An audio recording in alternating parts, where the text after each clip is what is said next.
Good evening दोस्तों, आप सभी के लिए। और दोस्तों मुझे उम्मीद है आपकी पढ़ाई जो है दोस्तों अच्छी चल रही होगी, बेहतर चल रही होगी, बेस्ट चल रही होगी। और आपको पता है दोस्तों, हमारी तांडव सीरीज चल रही है जिसमें दोस्तों आपको जीके और जीएस आपकी कराई जा रही है। जैसे कि ग्रुप डी हुआ, एएलपी हुआ, टेक्नीशियन हुआ, आरआरबी, एनटीपीसी, आरपीएफ से रिलेटेड जितने भी आपके प्रीवियस ईयर एग्जाम हुए हैं उनसे रिलेटेड जीके और जीएस आपके लिए कराई जा रही है। तो जो स्टूडेंट अभी इस सीरीज से नहीं जुड़े हैं उनसे मेरा रिक्वेस्ट है कि इस सीरीज से जुड़ें और रेगुलर ये क्वेश्चन लगाएं। आपको बहुत हेल्प होने वाली है आपके आने वाले एग्जामों के लिए। और 2 क्लास में आपके लिए करा चुका हूँ, आज हमारी ये 3rd क्लास है दोस्तों। तो अभी तक जिन स्टूडेंटों ने हमारे प्योर साइंस लाइव चैनल को सब्सक्राइब नहीं किया है उनसे मेरा रिक्वेस्ट है कि चैनल को सब्सक्राइब करके साथ में ऑल वाला बेल आइकन जरूर दबा लें, ताकि दोस्तों मेरी आने वाली हर वीडियो का नोटिफिकेशन सबसे पहले दोस्तों आपके पास पहुँच सके। और वीडियो को दोस्तों लास्ट तक आपको देखना है, हर क्वेश्चन को समझना है। और जहाँ मुझे दोस्तों जिस क्वेश्चन के बारे में थोड़ा सा डेफिनेशन के रूप में आपको समझाने की ज़रूरत पड़ेगी वहाँ मैं आपके लिए समझाने की कोशिश करूँगा। बाकी सारे क्वेश्चन आपको देखने हैं। और आपको पता है दोस्तों, इस सीरीज़ से पहले फिजिक्स, केमिस्ट्री और बायो से रिलेटेड जितनी भी थ्योरी थी वो मैं आपके लिए करा चुका हूँ। तो प्लीज़ आपसे रिक्वेस्ट है वो थ्योरी आप कंप्लीट करें और क्वेश्चन भी लगाएं, ताकि आपको पता चले कि वाकई में मैंने थ्योरी जो है सही कराई है या कहीं पर मुझसे गलती हुई है। और जहाँ तक मेरा सोचना है दोस्तों, देखिए थ्योरी जो मैंने कराई है वो आपके लिए बहुत अच्छे लेवल की कराई है। यहाँ से और उस थ्योरी को पढ़ने के बाद में दोस्तों आप चाहे रेलवे का कोई सा भी एग्ज़ाम हो, चाहे अदर स्टेट का कोई सा भी एग्ज़ाम हो, आप बेफिक्र होकर वो दोस्तों थ्योरी आप कंप्लीट करें। उससे बाहर कहीं पर भी आपको क्वेश्चन पूछे जाने वाला नहीं है, ठीक है। और पूरी की पूरी थ्योरी दोस्तों एनसीईआरटी बेस है। तो कंप्लीट करें थ्योरी और क्वेश्चन लगाएं। तो चलिए दोस्तों, आज हम अपनी सीरीज़ को स्टार्ट करते हैं, आगे बढ़ते हैं। और आपको पता है दोस्तों, ग्रुप डी और ईएलपी से रिलेटेड क्वेश्चन मैं आपके लिए करा चुका हूँ। और आज है हमारा टेक्नीशियन ग्रेड 3rd, जिसमें 1/3 की नेगेटिव रहती है। और आपको पता है दोस्तों, ये सीरीज जो है पहले ग्रुप डी, फिर ELP, technician, JE, NTPC, RPF, इस प्रकार से फिर दोबारा से ग्रुप डी, इस प्रकार से ये सीरीज आपकी चलती रहेगी। तो चलिए दोस्तों, क्वेश्चन को स्टार्ट करते हैं। और फर्स्ट क्वेश्चन है आपके सामने कि निम्नलिखित विकल्पों में से सही युग्मों का चयन कीजिए। और ये आपके ऑप्शन है, जिसमें फर्स्ट है दोस्तों, प्रति एकांक समय में वेग में परिवर्तन त्वरण कहलाता है। वेग समय के साथ नहीं बदलता, असमान गति कहलाती है। और वेग समय के साथ बदलता है, एक समान गति कहलाती है। और मुक्त रूप से गिरते हुए पिंड की गति असमान त्वरण होता है। तो आंसर होगा दोस्तों इसका ऑप्शन नंबर 1, यानी दोस्तों प्रति एकांक समय में वेग में परिवर्तन जो है त्वरण आपका कहलाता है। और त्वरण का फॉर्मूला क्या है दोस्तों, b-u/t। ये है एक्सेलरेशन, यानी दोस्तों त्वरण का फॉर्मूला। तो ये आपको याद रखना है। बाकी दोस्तों देखिए दोस्तों, वेग समय के साथ नहीं बदलता, तो ये गलत है दोस्तों, समय के साथ बदलता है। वेग समय के साथ बदलता है, एक समान गति है, तो गलत है दोस्तों। असमान भी हो सकता है और एक समान भी हो सकता है। भाई आगे बात करते हैं दोस्तों, मुक्त रूप से गिरते हुए पिंड की गति असमान होती है, गलत है दोस्तों, समान होती है। चाहे पिंड हल्का हो चाहे भारी हो, अगर दोनों को भी एक साथ छोड़ा जाए तो उनकी गति जो है दोस्तों समान ही होगी, ये आपको याद रखना है। अब चलते हैं दोस्तों आगे, अगला क्वेश्चन है आपका ये रहा। और यहाँ आपसे पूछा गया था, विभाजन के दौरान कोष का विभाजन के किसी भी तल में जो है विभाजन हो सकता है, विखंडन के ये तरीके किस प्रोटोजोआ में देखे गए हैं। तो ये है दोस्तों आपका अमीबा, क्योंकि दोस्तों अमीबा आपका इस प्रकार से होता है अमीबा, ठीक है। और यहाँ पर कुछ इस प्रकार से होता है अमीबा। अब देखिए दोस्तों, अमीबा जो होता है इसके किसी भी भाग में, चाहे यहाँ, चाहे यहाँ, चाहे यहाँ, यहाँ, किसी भी तल में जो है विखंडन हो सकता है।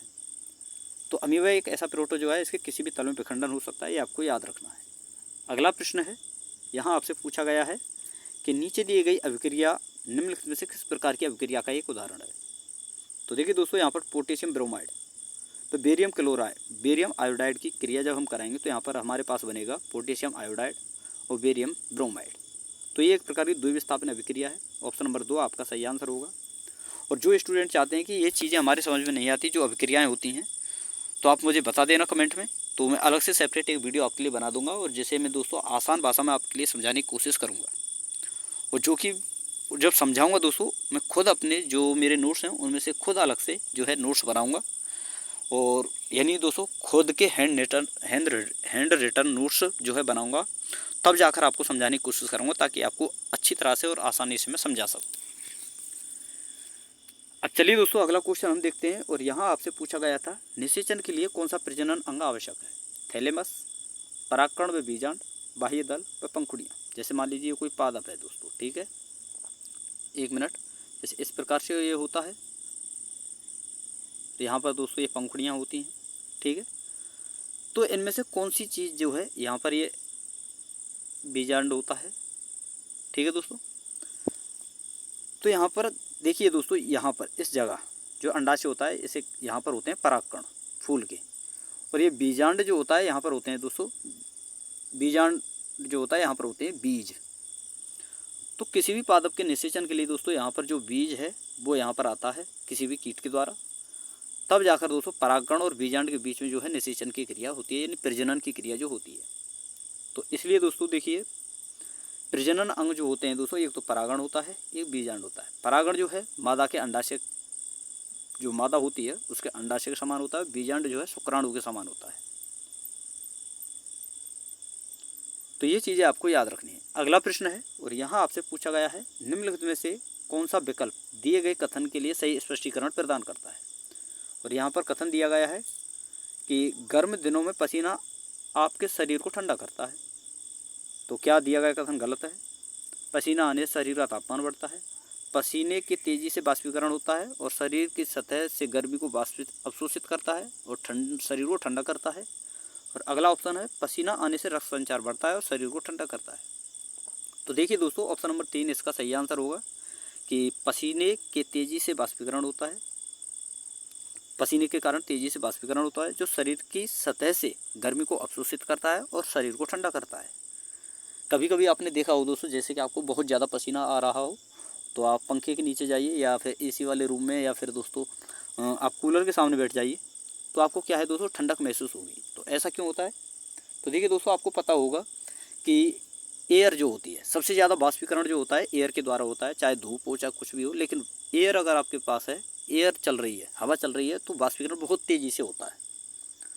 जिससे क्या होता है दोस्तों, जो हमारे सतह पर जो पसीना है वो धीरे धीरे अवशोषित होता जाता है, और जो गर्मी है वो बाहर निकलती रहती है, जिससे हमारा शरीर जो है ठंडा होता रहता है। तो ऑप्शन नंबर 3 इसका सही आंसर होगा। आगे हम चलते हैं। अगला प्रश्न है दोस्तों, और यहाँ आपसे पूछा गया है, जब वृद्धि हार्मोन का स्तर कम होता है तो कौन वृद्धि हार्मोन स्रावित करने वाला कारक मुक्त करता है और पीयूष ग्रंथि को उद्दीप्त करके वृद्धि हार्मोन मुक्त करता है?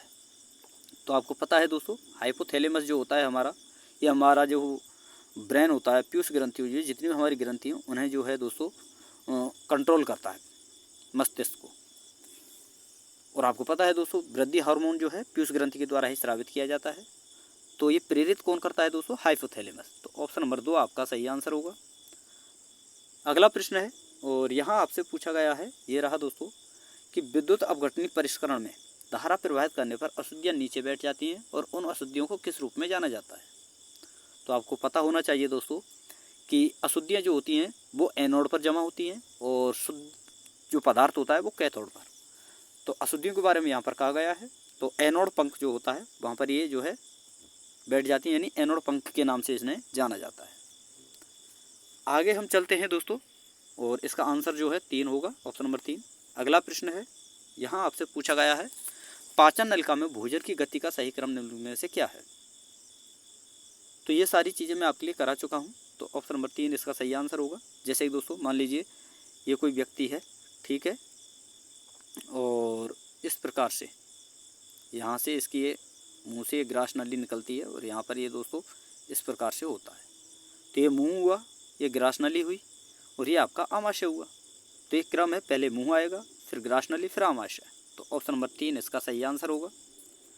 अगला प्रश्न है, और यहाँ आपसे पूछा गया है कि निम्नलिखित में से किस एक विकल्प को छोड़कर सभी संयोजी ऊतक हैं? तो देखिए दोस्तों, उपास्थि हो, चाहे अस्थि हो, चाहे रक्त हो, ये सारे के सारे संयोजी ऊतक होते हैं।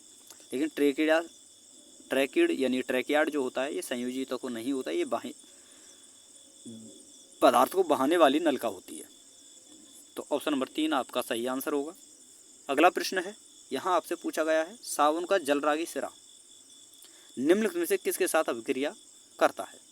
तो आपने कभी मिसेल का नियम पढ़ा होगा, वो नहीं पढ़ा है तो दोस्तों मैंने वीडियो बनाई हुई है, डाली हुई है, तो वहाँ से आप आसानी से समझ सकते हो। तो जलरागी सिरा जो है किसके साथ अभिक्रिया करता है दोस्तों, केवल और केवल जल के साथ, ना जल और तेल दोनों के साथ, बल्कि केवल दोस्तों जल के साथ। तो ऑप्शन नंबर 4 आपका सही आंसर होगा। और अगर मिसेल के नियम को आपको अगर और सरल भाषा में समझना हो तो आप मुझे कमेंट में बता सकते हो, तो मैं अलग से सेपरेट वीडियो लेकर आ जाऊँगा। आगे हम चलते हैं दोस्तों, अगला प्रश्न है हमारा, और यहाँ आपसे पूछा गया है कि परितंत्र के घटकों के संबंध में निम्नलिखित में से कौन सा कथन सही है। जीवित जीव अजैविक घटक है, मिट्टी जैविक घटक है, खनिज अजैविक घटक है। तो ऑप्शन नंबर सी आपका सही आंसर होगा, क्योंकि दोस्तों अजैविक घटक कौन कौन से होते हैं, जैसे मिट्टी हुआ, खनिज हुआ, ये सारे अजैविक घटक हैं। जैविक घटक जिनमें जीवन हो, तो जीवित जीव ये अजैविक नहीं जैविक घटक है, मिट्टी अजैविक घटक है, और खनिज जो है अजैविक घटक है। तो ऑप्शन नंबर सी आपका सही आंसर होगा, ये आपको याद रखना है। अगला प्रश्न है, यहाँ आपसे पूछा गया है कि मिश्रण से कोलाइड कणों को अलग करने के लिए निम्नलिखित में से किस तकनीक का प्रयोग किया जाता है। तो कोलाइड जो होता है उसमें जैसे धूल के कण होते हैं या किसी पदार्थ में जो कण होते हैं, ठोस के जो कण होते हैं, उन्हें अलग करने के लिए अपकेंद्रीकरण विधि का प्रयोग किया जाता है। तो ऑप्शन नंबर 3 आपका सही आंसर होगा। अगला प्रश्न है, यहाँ आपसे पूछा गया है कि वृद्धि हार्मोन का कार्य क्या है। यह सभी अंगों में विकास को उद्दीप्त करता है, यह रक्त शर्करा को नियंत्रित करता है, यह महिला यौन अंगों के विकास को उद्दीप्त करता है, यह शरीर के विकास के लिए उपापचय चयापचय क्रिया को नियंत्रित करता है। तो यह दोस्तों शरीर के सभी अंगों को जो है यह सभी अंगों में विकास को उद्दीप्त करता है, यानी प्रेरित करता है, यानी उनका विकास करता है उन अंगों का। तो ऑप्शन नंबर 1 आपका सही आंसर होगा। अगला प्रश्न है, और यहाँ आपसे पूछा गया है कि यदि लैनकाय को कोशिका की आत्मघाती थैली के रूप में जाना जाता है तो निम्न में से कौन कोशिका का शक्ति केंद्र है। तो शक्ति केंद्र के बारे में पूछा गया है, ये आपको याद रखना है। सूत्रकणिका, जिसे हम दोस्तों माइटोकॉन्ड्रिया भी कहते हैं, तो इसे हम कोशिका का शक्ति केंद्र यानी शक्ति ग्रह भी हम कहते हैं। तो ऑप्शन नंबर 1 आपका सही आंसर होगा। अगला प्रश्न है, यहाँ आपसे पूछा गया है द्विआवेशी हीलियम आयनों को निम्नलिखित में से किस नाम से जाना जाता है। जैसे द्विआवेश हीलियम कण जो होता है इस प्रकार से होता है, या फिर इस प्रकार से भी आप लिख सकते हो, इस प्रकार से। तो इसे कहते हैं हम क्या दोस्तों, अल्फा कण। ऑप्शन नंबर 3 आपका सही आंसर होगा। अगला प्रश्न है, और यहाँ आपसे पूछा गया है, ये रहा दोस्तों, कि विद्युत अपघटनी शोधन प्रक्रिया में कैथोड किससे बना होता है। तो आपको पता होना चाहिए दोस्तों, कैथोड और एनोड 2 होते हैं। तो कैथोड जो है दोस्तों शुद्ध धातु का बना होता है, और एनोड जो है दोस्तों अशुद्ध धातु का बना होता है। तो कैथोड किसका बना होता है दोस्तों, शुद्ध धातु का। ऑप्शन नंबर 3 आपका सही आंसर होगा। अगला प्रश्न है, यहाँ आपसे पूछा गया है कौन सा अंतःकोशिकीय परिवहन के लिए मार्ग और विनिर्माण सतह दोनों के रूप में कार्य करता है। तो ये होता है दोस्तों अंतःप्रद्रव्य जालिका। ऑप्शन नंबर 3 आपका सही आंसर होगा। अगला प्रश्न है, यहाँ आपसे पूछा गया है कि अंडाशयों द्वारा नियंत्रित कार्य से संबंधित सही विकल्प का चयन कीजिए। जो अंडाशय द्वारा जो नियंत्रित कार्य किया जाता है वह क्या है दोस्तों, मासिक धर्म। तो ये आपको याद रखना है। ऑप्शन नंबर 3 आपका सही आंसर होगा। अगला प्रश्न है, यहाँ आपसे पूछा गया है जब पादप कोशिका में परासरण द्वारा पानी की हानि होती है तो आंतरिक पदार्थ संकुचित होकर कोशिका भित्ति से दूर हो जाते हैं, इस प्रक्रिया को क्या कहा जाता है। तो संकुचित होना किसी भी पदार्थ का वो कहलाता है दोस्तों जीव द्रव्य कुंचन। जैसे मान लीजिए दोस्तों मान लीजिए हमने कोई अंगूर है, अंगूर इसका बहुत अच्छा एग्जाम्पल है। जैसे अंगूर है, अगर हम उसे पानी में डालेंगे, यहाँ पर ये अंगूर डाल दिया और पानी में से हम डाल दिया हमने, तो क्या हो दोस्तों, अंगूर में जितना भी पानी है वो बाहर की तरफ रिलीज हो जाएगा और जो है अंगूर जो है सिकुड़कर छोटा हो जाएगा, यानी उसमें संकुचन हो जाएगा। तो उसके जीव द्रव्य में वो संकुचन होता है, कुंचन होता है, उसे ही कहते हैं जो दोस्तों जीव द्रव्य कुंचन। तो ऑप्शन नंबर 1 आपका सही आंसर होगा। तो अंगूर इसका सबसे बेस्ट उदाहरण है, ये आपको याद रखना है। और ये पूछा भी जाता है, आगे हम चलते हैं दोस्तों और अगला प्रश्न है, यहाँ आपसे पूछा गया है कि रदरफोर्ड के परमाणु मॉडल के अनुसार परमाणु का अधिकांश द्रव्यमान कहाँ स्थित होता है। तो ये नाभिक में होता है, ये तो आप सभी को पता ही है। प्रोटॉन प्लस न्यूट्रॉन के योग को हम कहते हैं दोस्तों द्रव्यमान, जो कि प्रोटॉन और न्यूट्रॉन जो है दोस्तों हमारे जो है इसके नाभिक में पाए जाते हैं यहाँ पर, और इलेक्ट्रॉन जो है इसके चारों ओर चक्कर लगाते रहते हैं। तो द्रव्यमान कहाँ स्थित होता है, नाभिक में। अगला प्रश्न है, यहाँ हम चलते हैं और यहाँ आपसे पूछा गया था कि एक धारावाही परिनलिका द्वारा उत्पन्न चुंबकीय क्षेत्र पर विचार कीजिए और निम्नलिखित में से कौन सा कथन गलत है। तो परिनलिका एक प्रकार के दंड चुंबक की भांति कार्य करता है, बिल्कुल सही है दोस्तों। लंबी परिनलिका के केंद्र के पास चुंबकीय क्षेत्र लगभग स्थिर रहता है, बिल्कुल सही है। परिनलिका के बाहर लेकिन परिनलिका के निकट चुंबकीय क्षेत्र का परिमाण अधिक होता है, बिल्कुल गलत है दोस्तों, सभी जगह बराबर होता है। यदि हम फेरों की संख्या में वृद्धि करते हैं तो चुंबकीय क्षेत्र की प्रबलता में वृद्धि होती है, बिल्कुल सही है। तो गलत यहाँ पर आपसे पूछा है, ये आपको देखना है। कभी क्या होता है, स्टूडेंट जो है एग्ज़ाम जो जब देते हैं तो वो क्या है, सही को टिक कर देते हैं और वहाँ ऑप्शन उनका गलत हो जाता है। तो आपको याद रखना है गलत पूछा है या सही पूछा है। तो ऑप्शन नंबर गलत पूछा है तो ऑप्शन नंबर 3 आपका सही आंसर होगा। क्योंकि दोस्तों जैसे कि मान लीजिए दोस्तों ये कोई सोलेनॉइड है इस प्रकार से, तो इसके अंदर जो चुंबकीय क्षेत्र होगा वो सभी जगह समान होगा। आगे हम चलते हैं, अगला प्रश्न है और यहाँ आपसे पूछा गया है एक समान चुंबकीय क्षेत्र को निम्नलिखित में से किसके द्वारा दर्शाया जाता है। तो वो दर्शाया जाता है दोस्तों समांतर और समदूरस्थ सीधी रेखाओं के द्वारा। समांतर रेखा और समदूरस्थ रेखा, ये समांतर हैं और ये कितनी दूर तक जा रही हैं और ये एकदम बिल्कुल सीधी हैं या नहीं, तो ये रेखाएं जो है दोस्तों एक समान चुंबकीय क्षेत्र को दर्शाती हैं। तो ऑप्शन नंबर 1 आपका सही आंसर होगा। अगला प्रश्न है, यहाँ आपसे पूछा गया है त्रिकोणीय कांच के प्रिज्म के 2 पार्श्व फलकों के बीच का कोण क्या कहलाता है। तो वो कहलाता है दोस्तों प्रिज्म कोण। ऑप्शन नंबर 1 आपका सही आंसर होगा। और दोस्तों वीडियो अगर आपको पसंद आ रही है तो वीडियो को लाइक करते चलें, शेयर करते चलें, और जिन स्टूडेंटों ने अभी तक हमारे चैनल को सब्सक्राइब नहीं किया है उनसे भी मेरा रिक्वेस्ट है कि चैनल को सब्सक्राइब करके साथ में ऑल वाला बेल आइकन जरूर दबा लें, ताकि दोस्तों मेरी आने वाली हर वीडियो का नोटिफिकेशन सबसे पहले दोस्तों आपके पास पहुँच सके। तो वीडियो को लाइक करना है दोस्तों, शेयर भी करना है। तो चलिए दोस्तों आगे हम देखते हैं, अगला प्रश्न है और यहाँ आपसे पूछा गया है, ये रहा दोस्तों, कि यदि एक सीधी सड़क पर चलने वाली कार समय के समान अंतराल में अपनी चाल को असमान मात्रा में बढ़ाती है तो क्या, तो कहा जाता है कि कार असमान गति से गतिमान है। तो ऑप्शन नंबर असमान त्वरण से, ना कि गति से। तो ऑप्शन नंबर 1 आपका सही आंसर होगा। अगला प्रश्न है, यहाँ आपसे पूछा गया है पानी की सतह पर लोहे की एक ठोस छड़ रखी जाती है। यदि लोहे की छड़ पानी द्वारा ऊपर की ओर लगाया जाने वाला बल छड़ पर नीचे की ओर लगाए जाने वाले बल से अधिक हो तो क्या होगा। तो छड़ पानी में तैरेगी, ये तो आपको पता ही होना चाहिए उत्प्लावन बल के बारे में। तो ऑप्शन नंबर 3 आपका सही आंसर होगा। अगला प्रश्न है, यहाँ आपसे पूछा गया है, ये रहा दोस्तों, कि निम्नलिखित में से कौन सी परिघटना वायुमंडलीय अपवर्तन का परिणाम है। तो वायुमंडलीय परिवर्तन का परिणाम क्या है दोस्तों, वो है अग्रम सूर्योदय, विलंबित सूर्यास्त,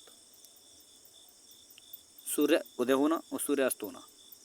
ये दोनों ही दोस्तों वायुमंडलीय अपवर्तन के एग्जाम्पल हैं, उदाहरण हैं, परिणाम हैं। तो ऑप्शन नंबर 2 इसका सही आंसर होगा। आगे हम चलते हैं और अगला प्रश्न है कि निम्नलिखित में से कौन से पदार्थ की अम्लीय या क्षारीय प्रकृति की जांच करने के लिए गंधीय सूचक हैं। तो वेनिला जो है दोस्तों ये गंधीय सूचक होता है, और लाल लिटमस ये अम्ल और क्षार का सूचक होता है, जबकि वेनिला जो है दोस्तों मिथाइल ऑरेंज ये भी अम्ल और क्षार का सूचक होता है, फिनेप्थलीन ये भी होता है, लेकिन वेनिला जो है दोस्तों ये गंध सूचक होता है। ऑप्शन नंबर 3 आपका सही आंसर होगा। आगे हम चलते हैं, अगला प्रश्न है और यहाँ आपसे पूछा गया है खाद्य श्रृंखला में पोषी स्तर के बारे में निम्नलिखित में से कौन सा कथन सही है। तो इसका जो आंसर होगा वो होगा दोस्तों स्वपोषी या उत्पादक प्रथम पोषी स्तर के होते हैं। तो ऑप्शन नंबर 4 आपका सही आंसर होगा। आगे हम चलते हैं, अगला प्रश्न है कि रासायनिक सूत्र में पादांक क्या दर्शाता है। तो रासायनिक सूत्र में पादांक जो है आयन का आवेश दर्शाता है, गलत है दोस्तों। यौगिक का द्रव्यमान, गलत। तत्व की ऑक्सीकरण अवस्था, गलत। अणु में प्रत्येक तत्व के परमाणु की संख्या। तो बिल्कुल सही है दोस्तों, ऑप्शन नंबर 4 आपका सही आंसर होगा। यानी सूत्र में जो पादांक होते हैं, जैसे कि दोस्तों ये H2 है, H2O है, तो ये से कहते हैं दोस्तों पादांक। तो ये परमाणु की संख्या दर्शाता है। यहाँ पर जैसे कि हाइड्रोजन के 2 परमाणु हैं, तो ये परमाणु की संख्या दर्शाता है, इसे कहते हैं पादांक। आगे हम चलते हैं और आगे आपसे पूछा गया है, पादपों में लचीलापन किस स्थायी ऊतक के कारण होता है जिससे पौधे के विभिन्न भागों जैसे डेंड्रिल और बेलों के तने बिना टूटे मुड़ जाते हैं। तो वो होता है दोस्तों कोलेनकाइमा। और ये चीज़ें मैं आपके लिए पढ़ा चुका हूँ।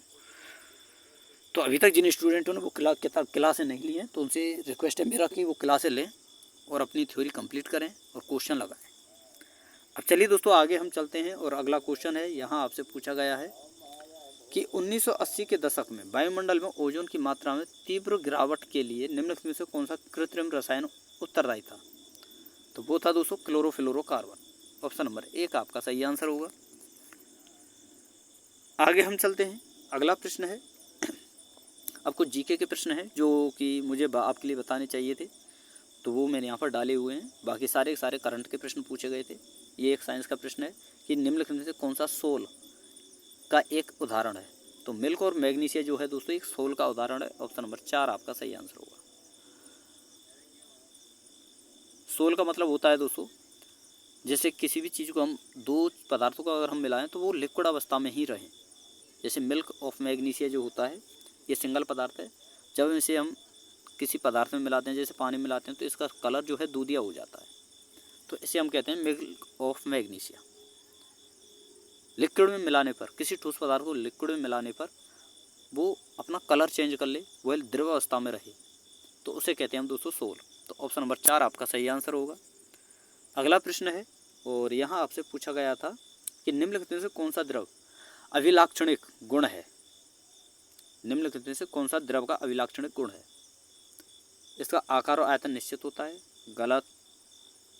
अत्यधिक संपीड़ित होते हैं, बिल्कुल गलत। दृढ़ होते हैं, बिल्कुल गलत। इनका आयतन निश्चित होता है लेकिन आकार निश्चित नहीं होता, तो इसे ही कहते हैं, जिस पदार्थ का आयतन निश्चित और आकार अनिश्चित हो उसे कहते हैं दोस्तों अभिलाक्षणिक गुण। तो ऑप्शन नंबर 4 आपका सही आंसर होगा। अगला प्रश्न है, यहाँ आपसे पूछा गया है कि निम्नलिखित से कौन सा निलंबन का उदाहरण है। निलंबन का उदाहरण कौन सा है दोस्तों। जल में दूध की कुछ बूंदें, बिल्कुल गलत। जल में चौक का चूर्ण, बिल्कुल सही है दोस्तों। ऑप्शन नंबर 2 आपका सही आंसर होगा। जल में चौक का चूर्ण जो होता है दोस्तों निलंबन का उदाहरण है। यानी दोस्तों इसे हम छानकर दोबारा से अलग भी कर सकते हैं। दूध को छानकर अलग थोड़ी किया जा सकता है।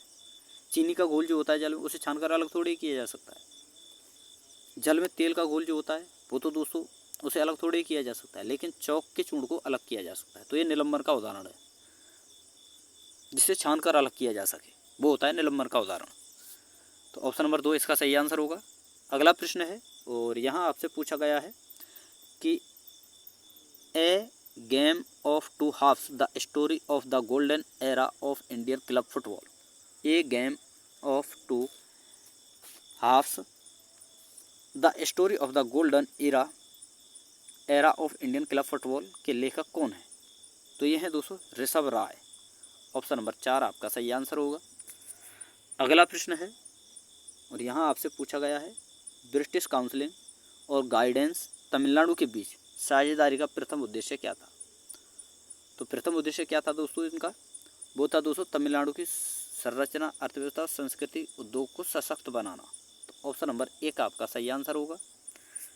अगला प्रश्न है, यहाँ आपसे पूछा गया था कि DRDO द्वारा launch range land attack cruise missile का पहला उड़ान परीक्षण कहाँ किया गया था। ये प्रश्न 2024 में पूछा गया था और ये 2024 का ही एग्जाम्पल है। इसका परीक्षण 2024 में किया गया था, लेकिन आपको याद रखना है आगे ये प्रश्न पूछा जा सकता है। तो इसका आंसर जो होगा वो किया गया था दोस्तों इंटीग्रेटेड टेस्ट रेंज, यानी जिसे हम दोस्तों ITR कहते हैं, चांदीपुर उड़ीसा में इसका जो है परीक्षण किया गया था। तो ऑप्शन नंबर 3 इसका सही आंसर होगा। तो ये आज के प्रश्न थे दोस्तों टेक्नीशियन ग्रेड 3 के फर्स्ट शिफ्ट के, और 20/12/2024 का ये आपका पेपर था। तो क्वेश्चन अगर आपको अच्छे लगे हों, वीडियो अगर आपको अच्छी लगी हो, तो दोस्तों वीडियो को लाइक कर दें, शेयर कर दें और जिन स्टूडेंटों ने अभी तक हमारे चैनल को सब्सक्राइब नहीं किया है उनसे भी मेरा रिक्वेस्ट है कि चैनल को सब्सक्राइब करके साथ में ऑल वाला बेल आइकन जरूर दबा लें, ताकि दोस्तों मेरी आने वाली हर वीडियो का नोटिफिकेशन सबसे पहले दोस्तों आपके पास पहुँच सके। वीडियो को दोस्तों लाइक करना है, शेयर करना है। तो थैंक यू दोस्तों, धन्यवाद। फिर मिलते हैं एक नई वीडियो के साथ।